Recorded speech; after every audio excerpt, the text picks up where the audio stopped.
We will continue reading from the book of John. We'll be reading chapters 9 and 10, right? 9 and 10, okay? So I'll go ahead and read. Okay. The book of John, chapters 9 and 10. And it reads, "And as Yahushua passed by, he saw a man which was blind from his birth. And his disciples asked him, saying, Master, who did sin? This man or his parents that was..." So let me read that again. "And his disciples asked him, saying, Master, who did sin? This man or his parents that he was born blind?" 3. Yahushua answered, "Neither hath this man sinned nor his parents, but that the works of Yahweh should be made manifest in him. 4. I must work the works of him that sent me, while it is day. The night cometh, when no man can work." Verse 5. "As long as I am in the world, I am the light of the world." I just want to focus on real quick the aspect that Yahushua and his disciples passed by this man who had been blind from birth. And the disciples asked, was it this man's sin or was it his parents' sin that caused him to be this way, to be blind?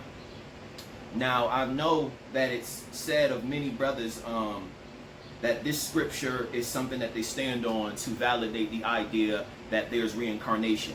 That this man who was born blind in his former life was someone else, was one of the ancestors, and was sinful, or the idea that he could have been sinful, and he came back as another person and was born blind to recompense his sin. But that's not the case. Yahushua plainly tells them that it wasn't his sin or his parents' sin, okay, but that this was done so that the works of the Most High may be seen. And I believe the reason why they're asking that, coupled with the first verse which said he was born blind, is that these disciples didn't know he was born blind. They just knew him to be a man who'd been blind for a long time. They didn't know. You can kind of correlate that to the story of Job, right? Where Job was tested of the Most High and he knew that he was without sin. But when his friends came, they accused him of being of sin. Okay, and the plagues and all the evil that came upon him, it wasn't because Job sinned, it was because the Most High was testing him. But his friends who did not know the hand of the Most High in Job's situation just said, you had to be a sin. You had to be going off. So it's the same way. This man wasn't going off. It was just this happened. This was the will of the Most High. This was in divine providence so that Yahushua could perform the works of the Father. Okay, moving on. Verse 6, "And when he had thus spoken, he spat on the ground and made clay of the spittle, and he anointed the eyes of the blind man with the clay, and said unto him, Go wash in the pool of Siloam, which is by interpretation sent. He went his way therefore and washed and came seeing. The neighbors therefore, and they which before had seen him that he was blind, said, Is not this he that sat and begged? 9. Some said, This is he. Others said, He is like him. But he said, I am he. Therefore said they unto him, How were thine eyes opened? He answered and said, A man that is called Yahushua made clay and anointed my eyes, and said unto me, Go to the pool of Siloam and wash. And I went and washed, and I received sight. So Yahushua performed a miracle. Okay, he spat on the clay. He rubbed it, he made an eye salve, he put it on the man's eyes, and he was miraculously made whole where he was able to see. And it's so the miracle was so great that people who knew him and said, that can't be him. That got to be somebody who looked like him. That can't be blind John over there. That can't be him. Okay? Let's keep reading. Verse 12.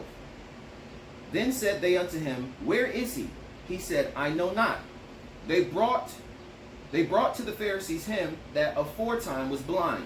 And it was the Sabbath day when Yahushua made the clay and opened his eyes. So we read in the other chapters the other day how it appeared that Yahushua, especially in the way in which he went about performing these miracles, that he did it on purpose on the Sabbath day.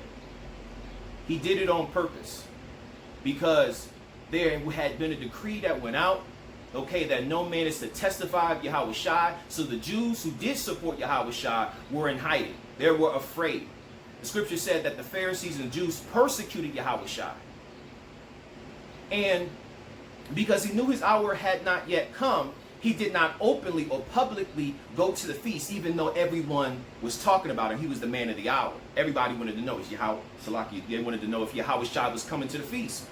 Oh, did you hear about Yahweh Shai? Is he coming? What you think? He coming? He coming? Okay? And so he's doing this thing as strategic. He's bold. He's not afraid. He's bold. There was another time in the last chapter where Yahweh Shai is up there preaching. And some of the people's like, ain't this the one that they're supposed to be trying to kill? And the Pharisees were right there and could not take hold of him. They did not have the power to do so. So Yahweh Shai was not a punk. He was not afraid, but he used wisdom. Okay? And so on the Sabbath day, when the Pharisees are walking about, okay, and they're trying to be pious and holy, Yahweh Shai performing these miracles and causing, a stir to be made. A controversy. And now all these people are questioning these people who are being made whole and say, who is this? Who did this? Was it Yahweh Shai? Who did it? So they can find an occasion to kill him. Okay? Yeah. 15. Then again the Pharisees also asked him how he had received his sight. He said unto them, he put clay upon mine eyes, and I wash and do see. Therefore said some of the Pharisees, this man is not of Yah, because he keepeth not the Sabbath day. Others said, how can a man that is a sinner do such miracles? And there was a division among them. Okay? So those who believed in their own righteousness found fault in Yahweh Shai. Others who truly awaited for the coming of Mashiach was like, well, that don't make sense.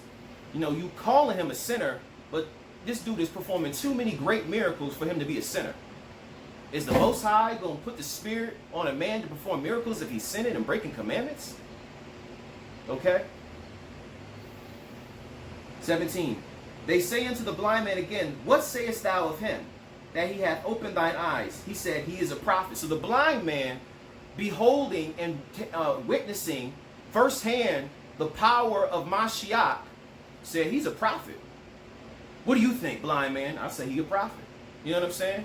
I don't have no qualms about it. I think he a prophet. He healed me. I was not able to see since the day I was born. I don't know what nothing looked like. Now I'm able to see the entire world around me. I declare this man a prophet. Okay? It's acts like that where you're able to have faith. You're able to have boldness in the spirit. Okay? When you recognize what Yahweh Shai has done for you. You're not going to be afraid of the people. You're not going to be influenced by how the crowds react, how the mobs react. Okay? This blind man was facing persecution. They're questioning him. They're interrogating him. They want to know, what side you on? Do you believe in Yahweh Shai or do you not?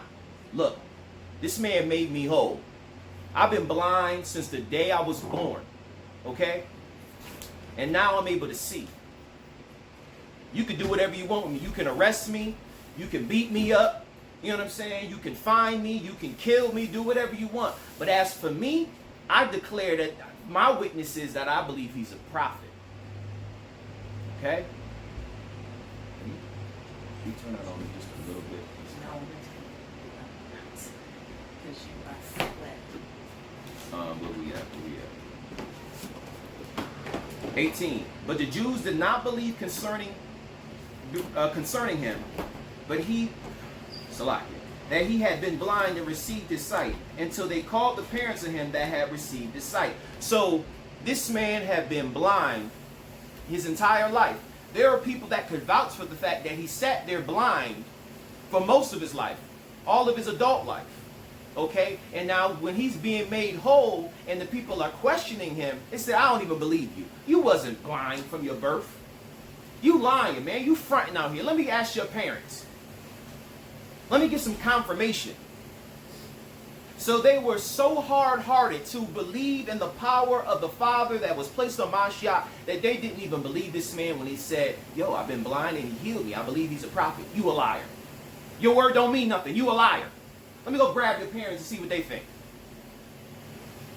That's how our people are today. Look, they search, they dig just to find fault in the Most High. Okay? Let me grab a precept real quick. Bear with me, y'all. Bear with me.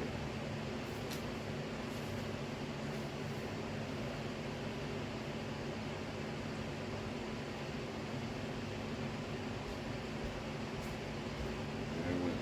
Let's see if I can find this.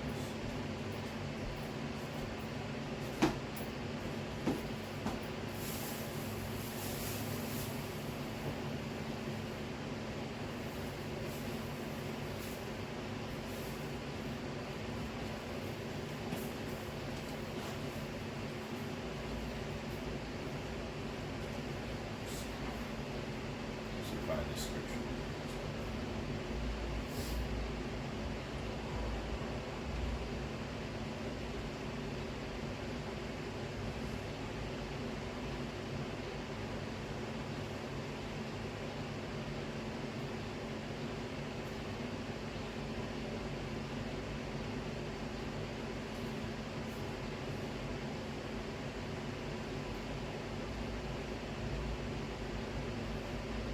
I might not be able to find it. I don't know exactly where it is.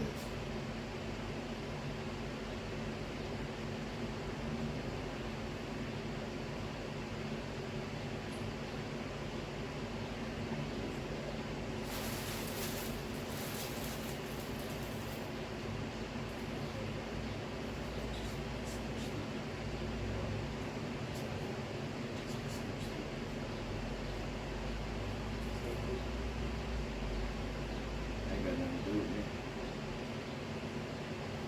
I can't find the passage. What I do have is Malachi chapter 1, verse 2. I have loved you, saith Yahweh, yet ye say, wherein hast thou loved us? Was not Esau Jacob's brother, saith Yahweh, yet I loved Jacob. Okay? So, you know, what I was touching on is the fact that our people are looking for an occasion to fault the Most High. Okay? And the passage I'm looking for, and I don't know exactly where it is, but paraphrasing, you know, trying to accuse the Most High and say that he's evil, or that his works are unrighteous or unjust. If I can find the scripture, I'm going to try to pull it out. Okay? But say that his works are unjust, but that's not true. That's a lie. But the Father responds and says, your works are unjust. It's not me. It's you. Okay? Let's get back to John.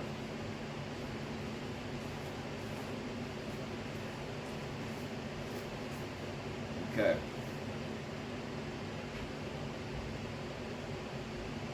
Verse 19. And they asked them, saying, is this your... Okay, yes, 19. And they asked him, saying, is this your son, whom ye say was born blind? How then doth he see?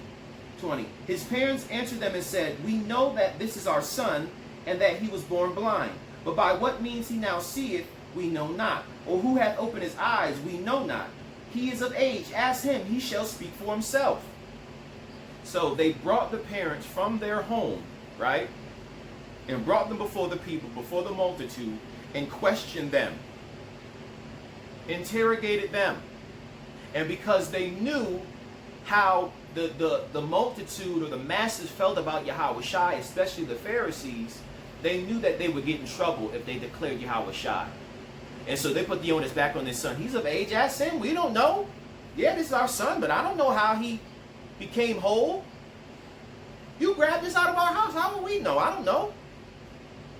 Okay?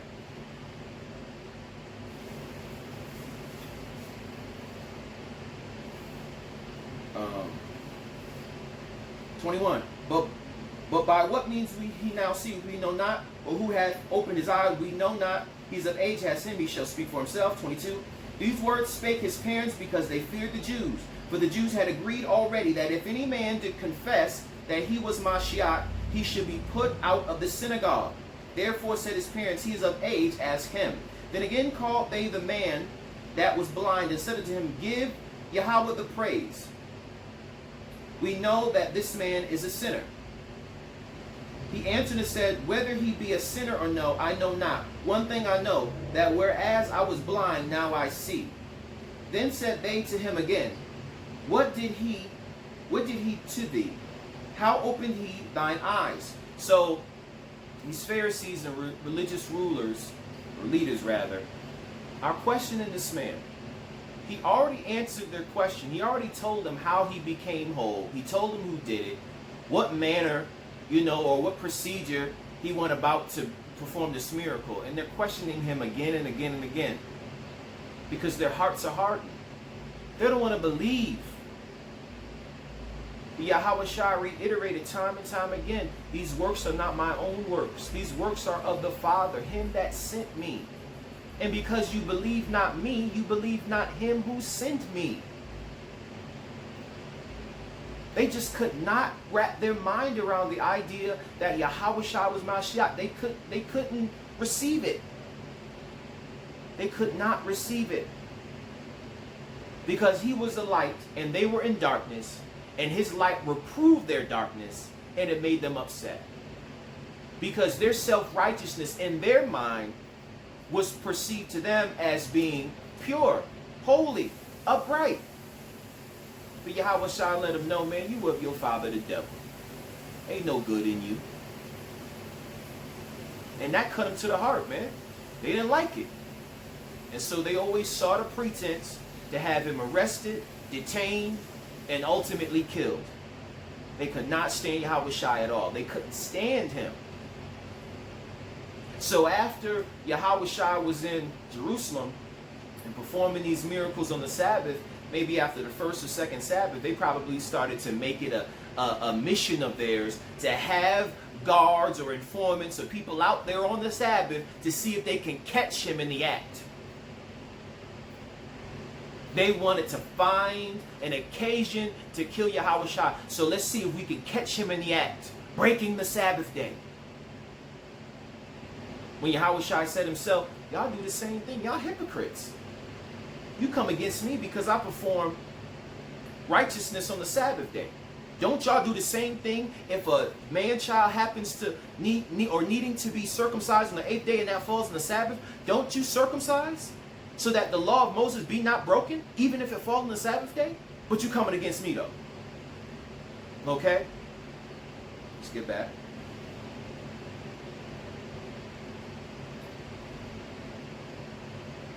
Keep losing where I'm at. Bear with me, y'all. I think it's 27. He answered them, I have told you already, and ye did not hear. Wherefore would ye hear it again? Will ye also be his disciples? 28. Then they reviled him and said, Thou art his disciple. We are Moses' disciples. So the man was getting upset, the blind man who was made whole. Like, bruh, I just told you. I already told you that it was Yahweh Shai. What, you want to know so you could be his disciple? They got upset when he said that. We're not his disciple. We Moses' disciple. But in reality, you're not. You're hypocrites.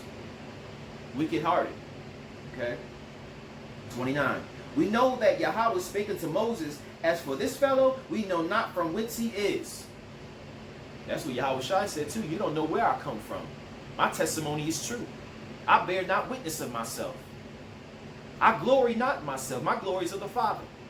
And since you have never seen the Father, and you don't know what he all about, you don't know who I'm about. Okay? 30. The man answered and said unto them, Why herein is a marvelous thing that ye know not from whence he is, and yet he hath opened mine eyes. 31. No. Now we know that Yahweh heareth not sinners, but if any man be a worshiper of Yah and doeth his will, him he heareth. So this blind man had more sense and had more spiritual understanding than these Pharisees. Those that went to seminary school and went to theology school and got their doctorates and, had years and years and years of being bishops and proselytes and all this other stuff. This blind man who sit out on the corner begging for money, he had more deep understanding than these, you know what I'm saying? Knuckleheads, for lack of a better term. 32. Since the world began, was it not heard that any man opened open the eyes of one that was born blind. This brother is preaching to them. He's breaking down precepts through the Spirit. This formerly blind man is breaking down precepts in the Spirit. Have you ever seen a man that was born blind be made whole?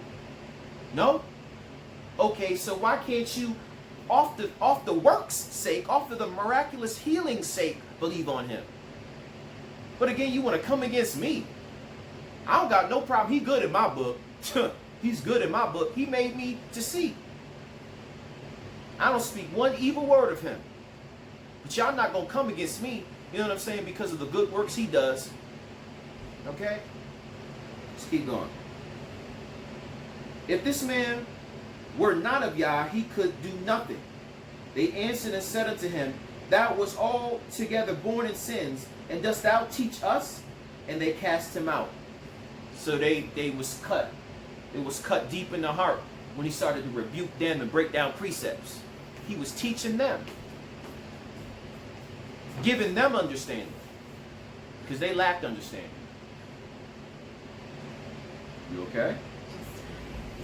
We praise the Most High as a day of rest. Hallelujah. Not yet, though. Not till the dark day, nightfall. 35. Yahushua heard that they had cast him out, and when he had found him, he said unto him, Dost thou believe on the Son of Yahweh? It's kind of like the other instance earlier in the book of John, where he healed the man and then came back, found him in the temple, and asked, Look, you made whole. Now go and sin no more, lest the worst thing happen to you. So again, he heals him. He goes his way and finds him again, cast out of the synagogue. He hears the rumors. Or better yet, he just has understanding, so he knew it happened. And go speak with this man. Yahushua has such a humble spirit. He doesn't set himself up like he's haughty and, you can't talk to me. He condescends to low estate. He deals with the common people. He deals with those that have a genuine meek heart to hear his words and hearken to him. So Yahushua cleaves to this man and wants to hear and spend time with those who have a desire to do the will of the Father. But all those who hold themselves in high esteem, self-righteous, holier than thou art as a stink or smoke in his nostrils, as the scriptures say, to the Most High. Come not thither. I'm holier than thou. Touch me not. Thou art smoke in my nostrils. You ever had a lot of incense or something to get in your nose and it's just, oh man. You feel like you got to sneeze it out because it's like just irritating. That's what those Pharisees are to the Father. Just irritating. A nuisance. An agitation. My mom used to say a phrase when we would get on her nerves. She would say, would y'all stop? Y'all making my booty itch. She said it. All right, you make my butt itch, okay? And that's what they're like.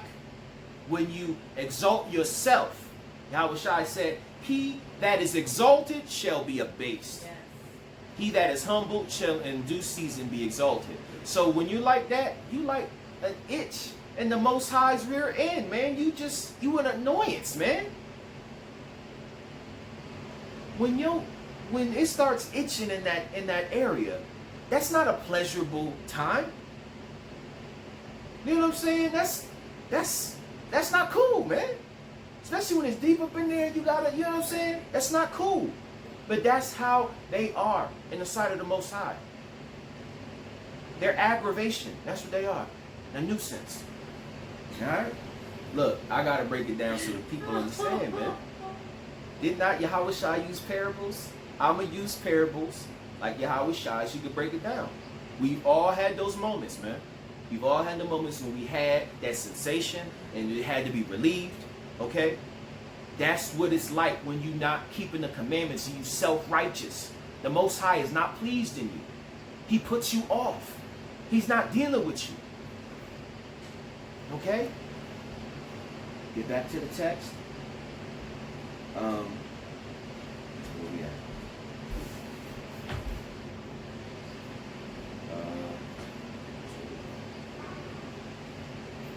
36, here we go. He answered and said, who is he, master, that I might believe on him? So Yahushua found this formerly blind man and asked him, dost thou believe on the Son of Yah? He said, where he at? Where he at? Let me know. Yeah, I'm willing. Where he at? Just tell me. And Yahushua said unto him, thou hast both seen him, and it is he that talketh with thee. And he said, master, I believe. And he worshipped him. So this man humbled himself. And he was in the spirit because he was rebuking and reproving the Pharisees, breaking down precepts to them. He had a meek, humble spirit. Okay? It was that same spirit that caused him to be healed, and the self-same spirit in which he would receive salvation and forgiveness of sins. 39, Yahushua said, for judgment I am come into the world, that they which see not might see, and that they which see might be made blind.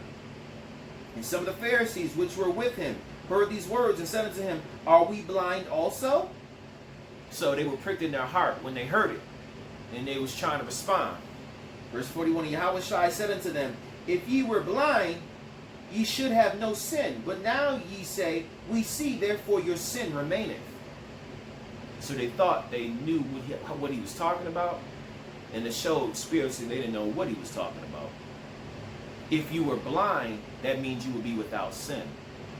Okay? That means that, likened unto Adam and Eve before they ate of the fruit, right? They had no understanding of sin. They had no understanding of these things. They were pure of heart. Okay? But now your eyes are open. Now you have given yourself over to carnality and sinfulness. And your sin remains. And you choose not to be innocent, or choose not to put away that sinfulness. You still want to walk in the lusts of your heart. Most High not dealing with you. Alright, chapter 10. Verily, verily, I say unto you, he that entereth not by the door unto the sheepfold, but climbeth up some other way, the same as a thief and a robber. But he that entereth in by the door is the shepherd of the sheep. To him the porter openeth, and the sheep hear his voice. And he calleth his own sheep by name, and leadeth them out. And when he putteth forth his own sheep, he goeth before them. And the sheep follow him, for they know his voice. And a stranger will they not follow, but will flee from him, for they know not the voice of strangers. 6. This parable spake Yahushua unto them, but they understood not what things they were which he spake unto them. Then said Yahushua unto them again, verily, verily, I say unto you, I am the door of the sheep. Okay? All that ever came before me are thieves and robbers, but the sheep did not hear them, meaning the elect of Israel. All the men that came before Yahushua were liars. These were men that magnified themselves and put themselves out there to be prophets, and they were false. They were false shepherds. They were hirelings.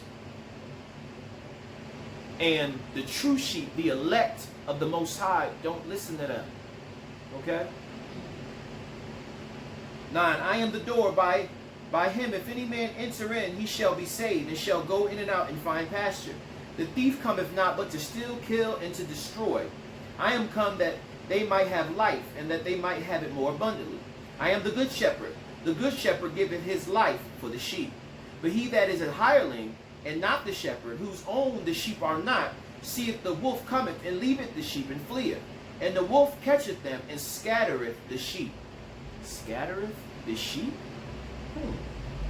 That sounds like what the children of Israel are experiencing even now. The wolf has come, the enemy of the sheep. The wolf is the natural enemy or predator of the sheep. Well, yeah, of the shepherd too as well. That's a good point. He didn't say that he would just eat them. He said that he would scatter them. Okay? But the hireling, the one who's given a temporary contract to just make sure the sheep are alive, I guess, by the end of his contract, he's not concerned. He's just trying to get that paycheck. And that's what these pastors are. Woe unto these pastors that scatter my sheep, as it says in the Old Testament. Hirelings. They're not concerned with the welfare of the sheep. The sheep don't belong to them. A wolf come and they dip him. They're concerned about their own welfare. They're not concerned with the welfare of the sheep. But the good shepherd, he layeth his life down for the sheep. The sheep are his. Okay?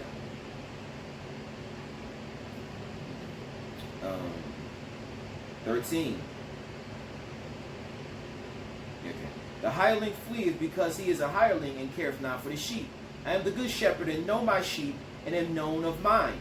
As the Father knoweth me, even so know I the Father, and I lay down my life for the sheep. And the other sheep I have, which are not of this fold, them also I must bring, and they shall hear my voice, and there shall be one fold and one shepherd. According to the scriptures in the Old Testament, there will no longer be, I believe in the book of Haggai, two kingdoms anymore. Yahweh Shah was referring to the scattered tribes of the northern kingdom and how they would be one again. No more two kingdoms, no more northern kingdom and southern kingdom. There shall be one collective nation of people under Yahweh Shai Mashiach. He comes as the good shepherd to lay down his life for the protection and the unification and the restoration of the sheepfold. Not to have the sheep over here and over there and over there, but to bring them all together, to corral them under his watch, under his care, and to put down the wolves and to put down all the predators that seek to do harm unto the sheep. The hirelings aren't concerned. They flee. They're gone. Okay? But the good shepherd, it's his duty, it is his obligation, it is his life's work to care and tend to the sheep. Peter, you love me? Tend to my sheep. Keep my lamb. Feed my lambs. Okay? This is the responsibility of they that do the will and work of the Father. As a shepherd, to tend to the welfare of the sheep. To anybody else who seeks to go through that door or try to get into the sheepfold by some other way and not through the door is a thief and a robber, Yahweh Shai said. Okay?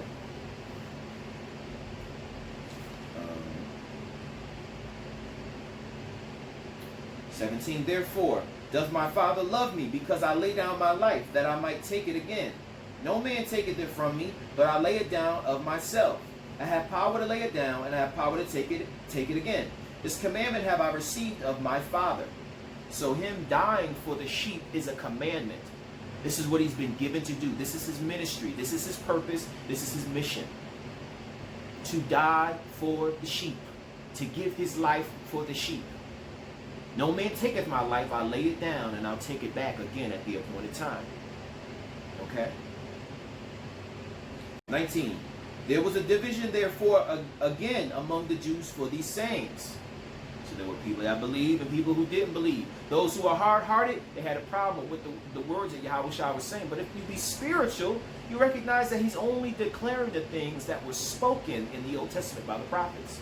They spoke concerning him. That's why that blind man and the spirit was able to break down precepts. Because he had enough faith to receive Yahweh Shai. But those who are hard-hearted and do not have righteousness in their heart, they're not going to hear it. They're not the Father's sheep. They're goats. They're not sheep. Okay? 20. And many of them said, he hath the devil and is mad. Why hear ye him? This nigga tripping, man. Why y'all even sitting up listening to him? Forget him, man. If he not passing out free food, I don't even understand why y'all listening to him still. All they come for is fishes and loaves.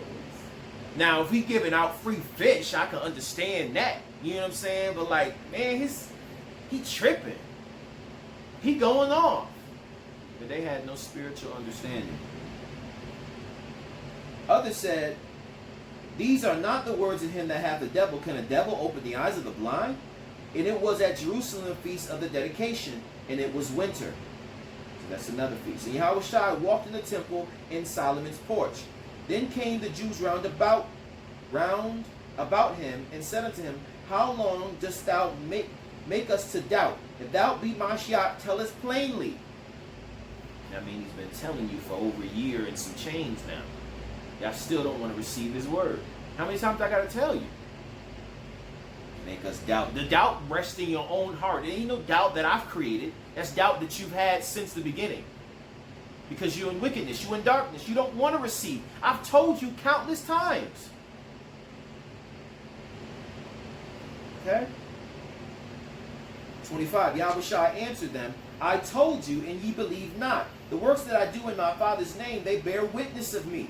But ye believe not, because ye are not of my sheep, as I said unto you. My sheep hear my voice, and I know them, and they follow me. I know who are mine. You're not mine, so that's why you don't receive me. You only came to get some free bread and fish and wine. You're not my sheep, so be gone. You don't agree with what I'm saying? That's fine, that's cool. It wasn't for you to get it anyway. Beat it. Go back home. Go listen to the Pharisees and hear their, prosperity doctrine. Go listen to them or something. This ain't for you, man. This ain't for you. Go back home.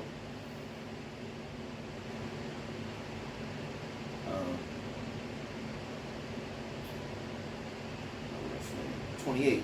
And I give unto them eternal life, and they shall never perish, neither shall any man pluck them out of my hand. My Father which gave them me is greater than all, and no man is able to pluck them out of my Father's hand. I and my Father are one. 31. Then the Jews took up stones again to stone him. They didn't like that at all. 32. Yahushua answered them, Many good works have I showed you from my Father. For which of those works do ye stone me? So before you killed me, right, I just want to know which of the miracles was so offensive that you want to stone me. Which one? 33. The Jews answered him, saying, For a good work we stone thee not, but for blasphemy, and because that thou being a man makest thyself the Most High. 34. Yahushua answered him, Is it not written in your law, I said ye are gods? If he called them gods, unto whom the words of Yahweh came, and the scriptures cannot be broken, say ye of him whom the Father hath sanctified and sent into the world, thou blasphemest, because I said I am the Son of Yahweh? If I do not the works of my Father, believe me not. But if I do, though ye believe me not, but if I do, though ye believe not me, believe the works, that ye may know and believe that the Father is in me, and I in him. 39. Therefore they sought again to take him, but he escaped out of their hand, and went away again beyond Jordan into the place where John at first baptized, and there he abode. 41. And many resorted unto him, and said, John did no miracle, but all things that John spake of this man were true. 42. And many believed on him there. So John the Baptist didn't perform any miracles. He was simply a prophet that gave revelation of Mashiach. And everything that John said concerning Mashiach is and did come to pass. Many believed, many didn't.